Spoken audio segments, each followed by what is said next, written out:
आज है 27 नवंबर 2025 दिन गुरुवार। Welcome back to clean news MP. चलिए देखते हैं मध्य प्रदेश की 25 फटाफट बड़ी खबरों को। इससे पहले आप न्यूज को कहां से देख रहे हैं हमें कमेंट में बताना बिल्कुल ना भूलें।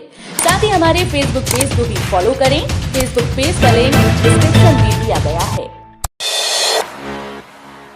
एमपी में 1.34 लाख किसानों को मिला राहत का भावांतर लाभ। सीएम ने जारी किए 249 करोड़। इंदौर के देपालपुर विधानसभा के गौतमपुरा में आयोजित कार्यक्रम में मुख्यमंत्री मोहन यादव ने सोयाबीन भावांतर योजना की राशि किसानों के खातों में जारी की। सीएम ने रोड शो के दौरान लोगों का गर्मजोशी से अभिवादन स्वीकार किया। सरकार ने 1,34,000 किसानों को कुल 249 करोड़ रुपए की बड़ी राहत प्रदान की। कार्यक्रम में मुख्यमंत्री ने देपालपुर क्षेत्र के लिए कई विकास कार्यों की घोषणा भी की। एमपी हाईकोर्ट का फैसला, विवाहित पुत्र को भी फैमिली पेंशन का अधिकार जारी। मध्य प्रदेश के कर्मचारियों और अधिकारियों के लिए बड़ी खबर है। ग्वालियर हाईकोर्ट ने फैमिली पेंशन को लेकर अहम फैसला सुनाया। कोर्ट ने स्पष्ट किया कि मृत सरकारी कर्मचारी या अधिकारी के विवाहित पुत्र का पेंशन पाने का अधिकार समाप्त नहीं किया जा सकता। नियमों के अनुसार पुत्र को 25 वर्ष की उम्र तक फैमिली पेंशन मिलेगी, चाहे वो विवाहित हो या अविवाहित। एमपी के सरकारी स्कूल में दिव्यांगों के लिए वेस्टर्न टॉयलेट और sanitary napkin vending machine. Madhya Pradesh के सरकारी स्कूल में दिव्यांग छात्रों के लिए वेस्टर्न टॉयलेट लगने जा रहे हैं। स्कूल शिक्षा विभाग ने यह निर्णय लिया है ताकि छात्र और छात्राओं को शौचालय में कोई परेशानी ना हो। इन टॉयलेट्स में सेंसर लगे होंगे जिससे फ्लश और अन्य सुविधाएं आसानी से चल पाएंगी। दिव्यांग छात्रों के लिए अलग अलग टॉयलेट बनाए जाएंगे। इसके साथ ही सैनिटरी नैपकिन वेंडिंग मशीन भी स्कूल में स्थापित की जाएंगी। एमपी में 2 लाख हेक्टेयर जंगलों में बाघों की खोज। 1 दिसंबर से शुरू होगा पहला चरण। देवास जिले के घने और विस्तृत जंगल राष्ट्रीय महत्व के महाअभियान का हिस्सा बनेंगे। 1 दिसंबर से अखिल भारतीय बाघ गणना 2026 का पहला चरण शुरू हो रहा है। इस दौरान देवास के लगभग 2 लाख हेक्टेयर क्षेत्र में फैले जंगलों में बाघ की मौजूदगी के वैज्ञानिक प्रमाण जुटाए जाएंगे। यह अभियान बाघ संरक्षण और उसकी आबादी का सही आकलन करने में महत्वपूर्ण साबित होगा। भोपाल में कचरे से बनेगा ईंधन। 250 करोड़ से टोरिफाइड चारकोल प्लांट तैयार। भोपाल में अब कचरे से ईंधन बनाने की शुरुआत हो रही है। आदमपुर में देश का दूसरा टोरिफाइड चारकोल प्लांट स्थापित किया गया है, जिसका ट्रायल रन जनवरी से शुरू होगा। ये प्लांट रोजाना 400 टन सूखे कचरे को कोयले में बदलकर बिजली उत्पादन करेगा। इससे निगम पर सालाना करीब 30 करोड़ रुपए का खर्च भी बचेगा। टोरिफाइड चारकोल प्लांट न केवल पर्यावरण संरक्षण में मदद करेगा, बल्कि कचरे के प्रबंधन और ऊर्जा उत्पादन को भी अधिक प्रभावी बनाएगा। सरकारी कर्मचारियों के लिए खुशखबरी, तीसरे बच्चे पर नौकरी से अपात्रता शर्त हटाने की तैयारी। मध्य प्रदेश सरकार सरकारी कर्मचारियों के लिए बड़ा फैसला लेने जा रही है। अब सरकारी नौकरी में तीसरे बच्चे को लेकर अपात्रता की शर्त हटा दी जाएगी, यानी किसी भी अधिकारी या कर्मचारी के यहाँ तीसरा बच्चा होने पर उसे नौकरी से हटाया नहीं जाएगा। ये फैसला उस समय आया जब आरएसएस प्रमुख मोहन भागवत ने भी परिवार में 3 बच्चों की सलाह दी थी। इस पहल से हजारों कर्मचारियों को लाभ मिलेगा। बागेश्वर धाम में भव्य सामूहिक विवाह, 300 जोड़ियों के लिए रजिस्ट्रेशन शुरू। बागेश्वर धाम में इस बार भव्य सामूहिक विवाह आयोजित किया जाएगा। 15 फरवरी को होने वाले इस आयोजन में 300 बेटियों का विवाह संपन्न कराया जाएगा। ये कार्यक्रम उन परिवारों के लिए जीवन बदलने वाला अवसर है जो आर्थिक कारणों से अपनी बेटियों का विवाह नहीं कर पा रहे थे। बागेश्वर धाम की ये पहल क्षेत्र में अब तक हुए किसी भी धार्मिक सामाजिक विवाह कार्यक्रम से बड़ी मानी जा रही है। रबी सीजन में बिजली की मांग बढ़ी। मध्य प्रदेश में 1000 मेगावाट का इजाफा। रबी सीजन की शुरुआत के साथ ही मध्य प्रदेश में बिजली की मांग में तेजी देखने को मिली। सिर्फ 3 दिन में मांग में 1000 मेगावाट की बढ़ोतरी हुई और बुधवार को यह 18,754 मेगावाट तक पहुंच गई, जो सीजन का अब तक का सबसे बड़ा आंकड़ा है। बढ़ती मांग को देखते हुए बिजली कंपनीज उत्पादन बढ़ाने में जुटी हैं। मुख्यमंत्री तीर्थ दर्शन योजना। धार्मिक न्यास और धर्मस्व विभाग ने मुख्यमंत्री तीर्थ दर्शन योजना 2025-26 का वार्षिक कैलेंडर जारी कर दिया। इसके तहत छतरपुर जिले से 250 वरिष्ठ नागरिकों को 22 दिसंबर 2025 को रामेश्वरम मदुरई तीर्थ यात्रा पर भेजा जाएगा। कलेक्टर पार्थ जायसवाल ने अधिकारियों को निर्देश दिए हैं कि यात्रा की सभी व्यवस्थाएं समय रहते पूर्ण की जाएं, जिसमें आवागमन, सुरक्षा, भोजन, चिकित्सा और आवास शामिल हैं। ग्वालियर व्यापार मेला, दुकानों के आवंटन में देरी, तैयारियों में तेजी की जरूरत। ग्वालियर में 25 दिसंबर से 25 फरवरी तक आयोजित होने वाले व्यापार मेले की तैयारियां अभी अधूरी हैं। मेला परिसर में साफ सफाई, स्वच्छता, बोरिंग और दुकानदारों की वेरिफिकेशन जैसे काम अभी तक पूरे नहीं हुए। संभागीय आयुक्त मनोज खत्री ने अधिकारियों की समीक्षा बैठक बुलाई और निर्देश दिए कि सभी कार्य जल्द से जल्द पूरे किए जाएं। खजुराहो में 8-9 दिसंबर को मोहन कैबिनेट बैठक, अहम प्रस्तावों पर मोहन। खजुराहो में 8 और 9 दिसंबर को मुख्यमंत्री मोहन यादव की कैबिनेट बैठक आयोजित होगी, जिसमें कई महत्वपूर्ण प्रस्तावों पर चर्चा और मंजूरी दी जाएगी। बैठक से पहले क्लीन खजुराहो और ग्रीन खजुराहो अभियान पर विशेष ध्यान दिया जा रहा है। बुधवार को खजुराहो में सांसद खेल महोत्सव को लेकर तैयारियों की समीक्षा बैठक हुई। खेल महोत्सव की शुरुआत कटनी से हो चुकी है, जिसका सेमीफाइनल खजुराहो में और फाइनल मुकाबला पन्ना में आयोजित किया जाएगा। वीआईटी यूनिवर्सिटी में भोजन और पानी की शिकायत पर छात्र हुए उग्र, कैंपस में आग। सीहोर के वीआईटी यूनिवर्सिटी में हालात गंभीर हो गए हैं। लगभग 4000 छात्र कॉलेज परिसर में इकट्ठा हुए और बसेस और वाहनों को आग लगा दी। आज सुबह फिर से कैंपस में आग लगी। छात्रों का आरोप है कि यूनिवर्सिटी में खराब भोजन और पानी के कारण कई छात्रों को पीलिया हुआ और कुछ की मौत हो गई। जब उन्होंने शिकायत की तो गार्ड्स द्वारा मारपीट की गई। इस घटना के बाद कैंपस में बवाल मचा और पुलिस सहित प्रशासन ने स्थिति नियंत्रण में लाने के लिए जांच शुरू की। एक बोरी सीमेंट की कीमत 1.92 लाख, सामुदायिक भवन पर फूके 17 लाख।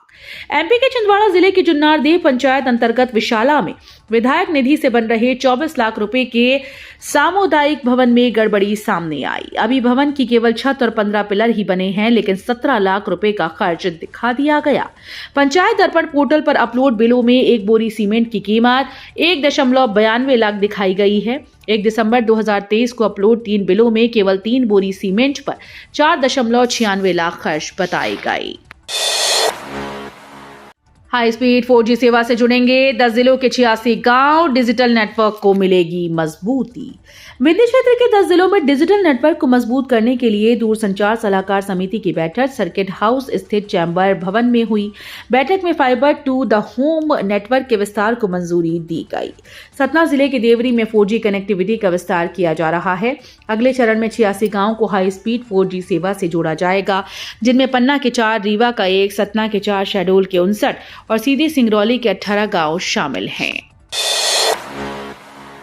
सुबह शाम कोहरे और धुंध से बदलेगा मौसम, सर्द हवाओं से तापमान में गिरावट। शहर में नवंबर की ठंड ने 59 साल का रिकॉर्ड तोड़ दिया। नवंबर के आखिरी सप्ताह में मौसम का मिजाज बदला नजर आ रहा है। सुबह से बादल छाए रहेंगे, ठंडी हवाएं चलेंगी। हालांकि शीतलहर चलने का अनुमान नहीं, लेकिन तापमान में गिरावट की संभावना है। सुबह शाम के समय कोहरा और धुंध अधिक रहेगी। धुंध के कारण एयर क्वालिटी इंडेक्स का स्तर भी बढ़ सकता है। एमपी में रेलवे अपडेट्स। मध्य प्रदेश में रेलवे से जुड़ी कई अहम गतिविधियां शुरू हो गई हैं। कटनी से न्यू मझगवा तक फ्लाईओवर जोड़ने के लिए 27 नवंबर से निर्माण कार्य शुरू। मेगा ब्लॉक के कारण बिलासपुर सिंगरौली रेलखंड की पैसेंजर ट्रेन 7 दिन तक बंद रहेंगी। इंदौर मनमाड़ की 309 किलोमीटर लंबी नई रेल लाइन के लिए 13 जिलों में जमीन अधिग्रहित की जा रही है और ड्रोन व ग्राउंड सर्वे के बाद पटरियां बिछाई जाएंगी। एमपी में नई broad gauge line. Madhya Pradesh में महू खंडवा रेलवे लाइन को नैरो गेज से ब्रॉड गेज में बदलने के लिए कम से कम 1.24 लाख पेड़ काटे जाएंगे। ये लाइन घने जंगलों से गुजरती है। अधिकारियों का दावा है कि नई रेलवे लाइन इंदौर और मुंबई के बीच दूरी कम करेगी और पश्चिमी मध्य प्रदेश का दक्षिण भारत से संपर्क मजबूत करेगी। हालांकि पर्यावरणविदों ने पेड़ों की कटाई के नकारात्मक प्रभाव की चेतावनी दी है। वन विभाग ने बताया कि विस्तृत शमन योजना तैयार की गई है ताकि पर्यावरणीय नुकसान को कम से कम किया जा सके। विशेष समुदाय से जुड़े 50 परिवारों ने अपनाया सनातन धर्म। जबलपुर में खमरिया के शिव मंदिर में वैदिक मंत्रोच्चार और हवन पूजन के बीच 50 परिवारों ने सनातन धर्म अपना लिया। ये सभी परिवार बंजारा समुदाय से जुड़े हैं और उन्हें विभिन्न क्षेत्रों में डेरा वाले के नाम से जाना जाता है। घर वापसी का ये कार्यक्रम बजरंग दल और हिंदू परिषद के पदाधिकारियों की पहल पर संपन्न हुआ। धार्मिक अनुष्ठान के दौरान परिवारों ने सनातन धर्म में प्रवेश किया और समुदाय के साथ अपनी सांस्कृतिक और धार्मिक पहचान को पुनः मजबूत किया। एमपी हाईकोर्ट का अहम फैसला। मध्य प्रदेश हाईकोर्ट ने महत्वपूर्ण निर्णय में कहा कि यदि किसी उम्मीदवार का टेम्परेरी डिसेबिलिटी सर्टिफिकेट वैध है तो उसे रिजर्वेशन का लाभ अवश्य दिया जाना चाहिए। यह आदेश Madhya Pradesh power transmission company के पद के लिए याचिका दायर करने वाले उम्मीदवार के मामले में दिया गया। हाईकोर्ट ने निर्देश दिया कि 30 दिनों के भीतर याचिकाकर्ता का अपॉइंटमेंट ऑर्डर जारी किया जाए। जस्टिस MS भट्टी की एकल पीठ ने इस फैसले से रोजगार में निष्पक्षता और अधिकारों की सुरक्षा को सुनिश्चित किया। उज्जैन की आयशा सना बनी मिस इंडिया पोलैंड 2025, देश का मान बढ़ाया। उज्जैन की आयशा सना कुरैशी ने मिस इंडिया पोलैंड 2025 का ताज जीतकर मध्य प्रदेश और देश का नाम रोशन कर दिया है। आयशा पिछले कई वर्षों से पोलैंड में एक IT कंपनी में सॉफ्टवेयर इंजीनियर के तौर पर कार्यरत हैं। पोलैंड में 23 नवंबर को आयोजित इस प्रतिष्ठित प्रतियोगिता में उन्होंने बेहतरीन प्रदर्शन करते हुए खिताब अपने नाम किया। अब आयशा न्यूयॉर्क में होने वाली मिस इंडिया वर्ल्ड वाइड 2026 प्रतियोगिता में पोलैंड का प्रतिनिधित्व करेंगी, जिससे उनके अंतर्राष्ट्रीय मंच पर सफलता की संभावनाएं और बढ़ गई हैं। समोसा भी है, आलू भी, लेकिन लालू नहीं। MP मंत्री ने बिहार चुनाव पर कसा तंज। बिहार की राजनीति में कभी लालू यादव का बोलबाला रहा। उनकी लोकप्रियता और सत्ता का वर्चस्व इतना था कि कोई उनके सामने टिक नहीं पाता था। लालू खुद कहते थे, जब तक रहेगा समोसे में आलू तब तक बिहार में रहेगा लालू। लेकिन चारा घोटाले और लगातार राजनीतिक पराजयों के बाद उनका प्रभाव घट गया। अब राजद कमजोर स्थिति में है और लालू यादव बीमार नजर आते हैं। इसी पर मध्य प्रदेश के एक मंत्री ने तंज कसते हुए कहा कि समोसा है, आलू भी है, लेकिन लालू नहीं। भारत का टेस्ट क्रिकेट में तीसरी बार घर पर क्लीन स्वीप। दक्षिण अफ्रीका ने 25 साल बाद जीती सीरीज। गुवाहाटी के बरसापारा स्टेडियम में खेले गए दूसरे टेस्ट में दक्षिण अफ्रीका ने भारत को 408 रनों से हरा दिया। इस जीत के साथ प्रोटियाज ने 2 मैचेस की सीरीज 2-0 से क्लीन स्वीप कर ली। ये भारत के घरेलू मैदान पर टेस्ट क्रिकेट में तीसरी बार सुपड़ा साफ होने का मामला है। दक्षिण अफ्रीका ने 25 साल बाद भारतीय जमीन पर टेस्ट सीरीज पर कब्जा जमा लिया।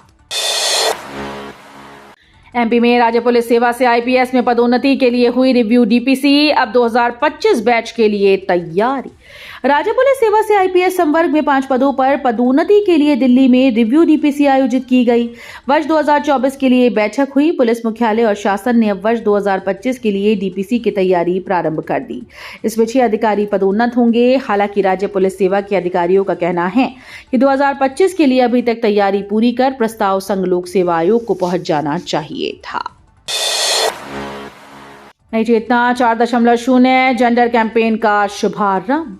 आत्मनिर्भर और समृद्ध पंचायतों के निर्माण को लेकर आयोजित 3 दिवसीय राज्य स्तरीय कार्यशाला आत्मनिर्भर पंचायत समृद्ध मध्य प्रदेश 2025 का बुधवार को कुशाभाऊ ठाकरे कन्वेंशन सेंटर में सफलतापूर्वक समापन हुआ। समापन सत्र में मुख्य अतिथि उप मुख्यमंत्री जगदीश देवड़ा ने नई चेतना 4.0 जेंडर कैंपेन का औपचारिक शुभारंभ किया और उत्कृष्ट प्रदर्शन करने वाले लोक अधिकार केंद्रों को प्रशस्ति पत्र प्रदान किए।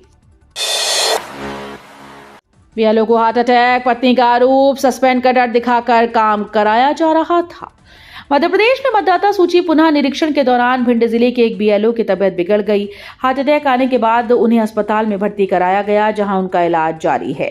BLO की पत्नी ने गंभीर आरोप लगाते हुए कहा कि उनके पति को सस्पेंड करने के डर दिखाकर सख्ती से काम कराया जा रहा था, जबकि BLO पहले से हार्ट पेशेंट है और उनका इलाज चल रहा है। तो ये थी आज की 25 फटाफट बड़ी खबरें। अगर आपको न्यूज पसंद आई हो तो वीडियो को लाइक और शेयर जरूर करें। धन्यवाद।